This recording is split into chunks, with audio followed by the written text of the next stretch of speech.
Yo, what's up guys, kembali dengan channel saya lagi ya, tentunya Tanaka Fujiwara. Dan pada video kali ini gue akan bahas McLaren F1.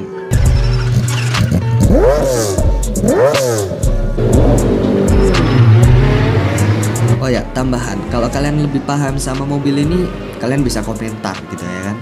Sesuai judul konten kali ini, kalau kalian pengen punya mobil yang feel-nya mirip sama mobil F1, ya McLaren F1 solusinya. Sampai-sampai nih ya Mr. Bean atau Rowan Atkinson ini tuh sampai kecelakaan 2 kali sama mobil ini, dan akhirnya dilelang.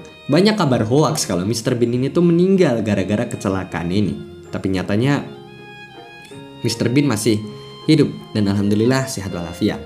Lanjut nih ya, McLaren ini tuh sebuah brand gede dan salah satu tim tersukses di ajang Formula One. Tapi ya gue masih kurang tahu nih ya kalau McLaren F1 ini tuh sebuah hypercar pertama di dunia atau hypercar pertamanya si McLaren gitu ya kan. Gue kurang tahu. Kalau kalian tahu bisalah komentar di bawah. Oke, lanjut. McLaren ini udah menempati nama-nama elit kayak Emerson Fittipaldi, James Hunt, Mika Häkkinen, Kimi Raikkonen, Fernando Alonso, Ayrton Senna, Niki Lauda, Jenson Button, Lewis Hamilton, dan lain-lain.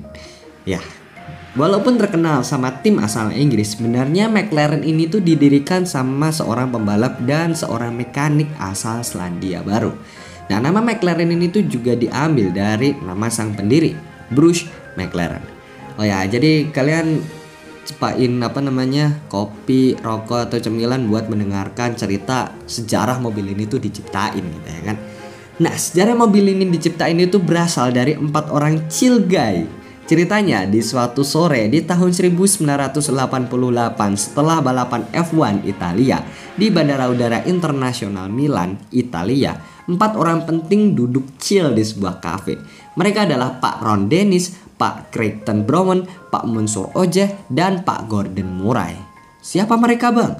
Ya, buku sejarah otomotif itu menjuluki mereka dengan sebutan The McLaren Four.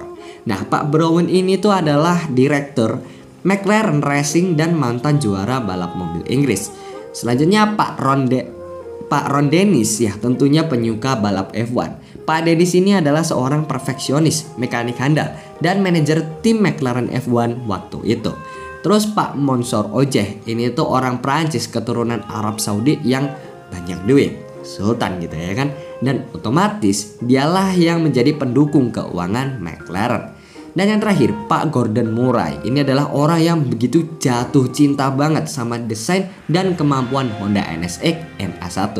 Ya kalian tau lah, Honda NSX NA1 ini pernah dijajal sama si Ayrton Senna pas sebelum launching gitu ya kan. Oke. Nah, selain itu Pak Murray ini tuh desainer mobil yang punya otak jenius gitu ya kan. Beliau juga yang membentuk mobil F1 era 70-an. Contohnya Abraham BT46. Nah, jadi kalian tahu lah kenapa Pak Murray ini tuh disebut orang jenius. Oke, lanjut. Di kafe bandara itu mereka berempat ngebahas nih kalau McLaren itu harus punya produk yang bisa dipasarkan buat umum, nggak cuma sebagai tim F1 aja. Intinya ekspansi bisnis gitu ya kan. Nah, ide ini tuh muncul dari Pak Ojeh yang ngelihat kalau Ferrari dan Lotus itu bukan cuma tim balap gitu ya kan. Dan Pak Ron Dennis yang biasanya realistis kali ini terlena sama gambaran kalau nih ya McLaren bisa sukses menjegal nama besar kayak Ferrari atau Lamborghini di jalanan umum. Dan tentu aja nih ya nggak bisa nolak ide tersebut, yang akhirnya saat itu juga Pak Brown, Pak Ojeh, dan Pak Ron Dennis itu sepakat buat membentuk perusahaan baru bernama McLaren Cars. Nah, berdasarkan diskusi itu akhirnya diputuskan beberapa syarat. Ada mobilnya kurang dari 1 ton, lebarnya nggak lebih dari 1,8 meter, overhang depan dan belakang wajib diminimalisir, terus bobotnya harus melayang di bagian tengah. Tambahannya enak dipakai kenceng maupun pelan, serta nih nggak lupa harus punya kenyamanan.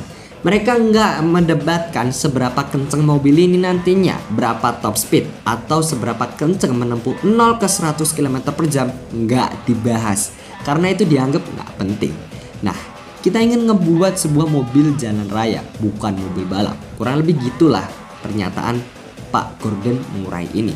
Nah, mobilnya didesain tanpa aturan, nggak kayak mobil balap yang banyak larangannya gitu ya. Yang penting lebih kenceng dari Porsche 959 dan bentuknya lebih bagus dari Alfa Romeo 33 Stradale dan juga harus ramah digunakan kayak Honda NSX NA1. First impression gue ke mobil ini tuh ya unik gitu ya kan, posisi tempat duduknya di tengah gitu ya kan, dan kenapa harus di tengah gitu ya kan.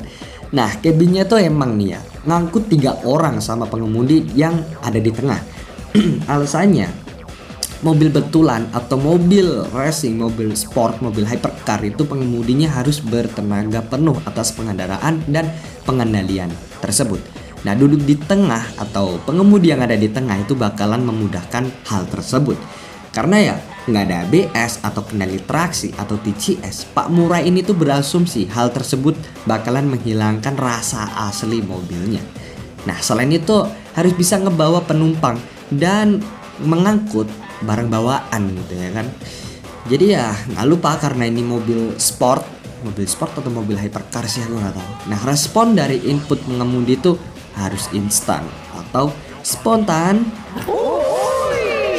M70 mesin ini 5000 cc menghasilkan 295 horsepower dan torsi 33 pon kaki. Nah, setelah sukses mewarnai pasar selama 7 tahun, M73 mengambil tempat M70 menghasilkan 322 horsepower dan torsi 361 pon kaki. Nah, BMW V12 si generasi ketiga dengan label N73 ini punya kapasitas 6000 cc dan sistem pengiriman bahan bakar GDI. Mesin yang tertanam sama Rolls-Royce Phantom 7 tersebut memompa 453 horsepower dan torsi 531 pon kaki. Output 618 horsepower ini dihasilkan McLaren F1. Bisa dikatakan menjadi terobosan baru di dunia mobil sport atau hypercar, gue nggak tahu. Oke, ngebahas varian-variannya. Yang pertama ada prototype yang menurut gue ini mirip banget sama si Salent S7 gitu ya kan.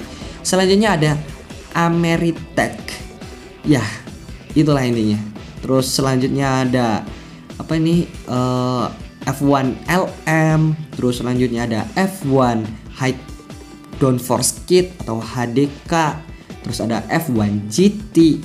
Selanjutnya ada udah itu doang. Yang terakhir adalah McLaren F1 GT coy.